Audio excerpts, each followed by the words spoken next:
All right, let's just dive straight into this explainer because we're about to uncover what might honestly be the biggest illusion in our daily lives.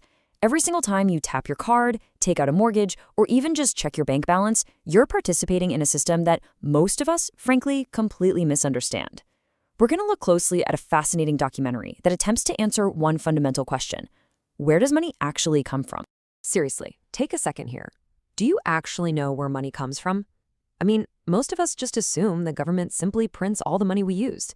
It seems totally logical, right?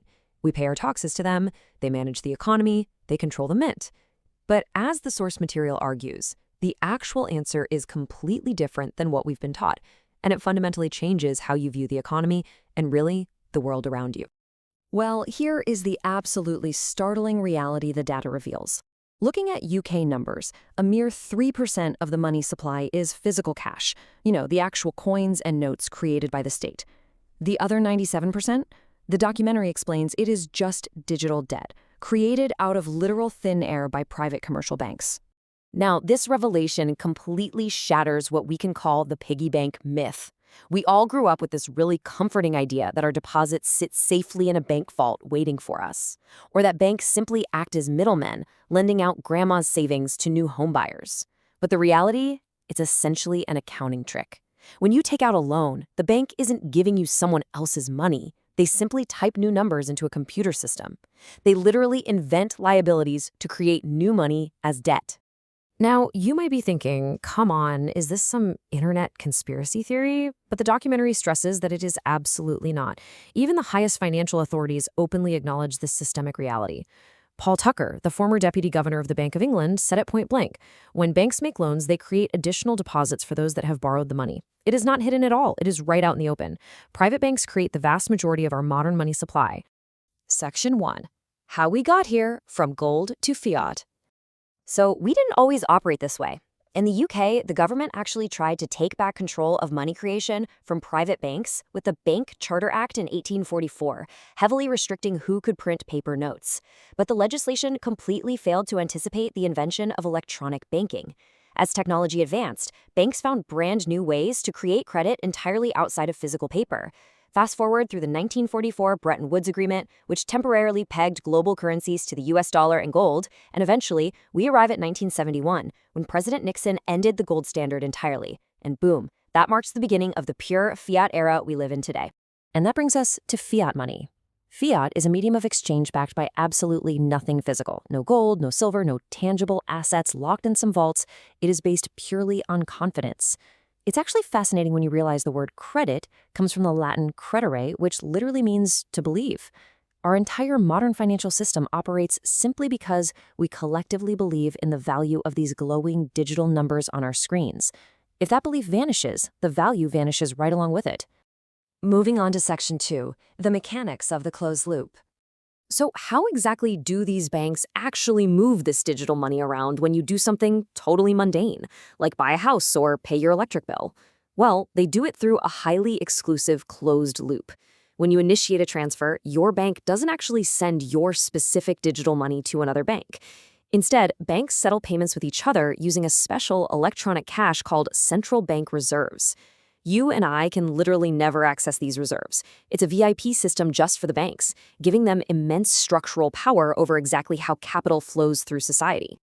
To really wrap our heads around the scale of this setup, the documentary points out a pretty staggering contrast. Over a recent decade in the UK, the Treasury created roughly £18 billion in physical cash, generating a profit for the state.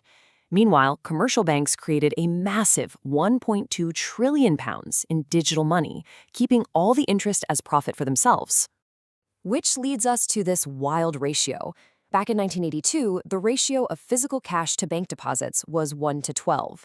By 2010, the ratio of Treasury-created money to bank-created debt money had ballooned to 1 to 37. So, to put that into perspective, for every single pound actually created by the government, private banks had generated 37 pounds of debt out of thin air to flood the economy.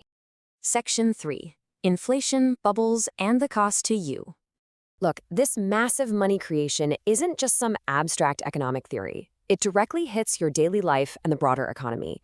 Banks have a very clear incentive here. It is safer and much, much more profitable for them to pump newly created credit into speculative investments like housing because there is a physical asset to repossess if things go south. The documentary argues it is significantly riskier for them to fund productive investments, like a new small business, even though that is exactly what actually creates jobs, increases the supply of goods, and lowers inflation. And the result of these incentives? Well, it's stark. If you look at UK consumer bank lending in 2011, an overwhelming 85.5% of it was tied up in mortgages. When that much newly created money floods into a single sector, house prices artificially skyrocket. The film makes the case that this doesn't add any real productive value to the overall economy. It just creates massive housing bubbles and systematically locks younger generations completely out of homeownership.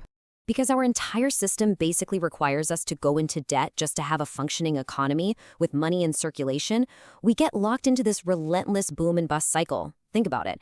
Banks create money as debt, the economy temporarily booms with new purchasing power, but inevitably, the debt burden becomes way too high for everyday consumers to manage. Defaults begin, triggering a market crash. Banks get scared, they immediately stop lending, pulling liquidity right out of the market, and society plunges straight into a deep recession. Section 4. Global Debt and Currency Wars. The documentary is quick to emphasize that this is not just a domestic issue about local mortgages. This debt-based system literally drives international conflict. Rather than growing their economies productively, nations often engage in what we call currency wars. They competitively devalue their own currencies by creating more digital money to buy foreign reserves. While this might make their exports cheaper globally to stimulate trade, it effectively impoverishes their own citizens by drastically reducing their purchasing power and inflating local prices. Taking an even wider view, the film describes a dynamic it actually calls financial imperialism. During debt crises, massive institutions like the IMF step in and enforce strict structural adjustments on developing nations. Public sector spending is forcefully cut, local markets are rapidly deregulated, and multinational corporations are able to swoop right in and extract wealth. The core argument here is that local citizens are ultimately left holding the bill for crushing national debts they often didn't even directly benefit from in the first place. Section 5. Reforming the system. Okay, so if the system is as inherently unstable as the film suggests, what on earth can be done to fix it? The documentary explores a few really interesting avenues for reform. Some advocates are pushing hard for bringing money creation entirely back under democratic control, so the public actually benefits from the generated value, not just private commercial banks. Others suggest implementing incredibly strict regulations to force newly created credit specifically into productive infrastructure, steering it away from speculative asset bubbles. There's even a pretty fascinating proposal to back our currency internationally with universally valuable real-world resources, like kilowatt hours of renewable energy, time money back to the physical world. The real urgency for these reforms comes down to how risk is currently handled. As the documentary frames it, the risk is always eventually transferred to the taxpayer. When speculative bets by private banks go horribly wrong, the government swoops in and bails them out. Why? Well, because letting them fail would literally erase 97% of the money supply, completely freezing the entire economy. Because of this massive inherent design flaw, the ultimate risk is always offloaded straight onto you. The source material actually ends on a darkly satirical note with a plea to adopt a banker. It's kind of mocking this exact dynamic. It highlights how public austerity often ends up essentially subsidizing those who broke the economy in the first place, joking that just £900 will help buy new tires for a struggling banker's Aston Martin. It's definitely a humorous approach, but it underscores the film's very serious critique about exactly where societal wealth is fundamentally funneled. And that brings us to one final lingering question. If private institutions are allowed to literally create 97% of our money as debt out of thin air, while the public inevitably shoulders all the consequences when things crash, who truly holds the power in our society? I really hope this explainer leaves you questioning the hidden mechanics behind every transaction you make and makes you deeply curious to learn a lot more about the invisible system that rules our world.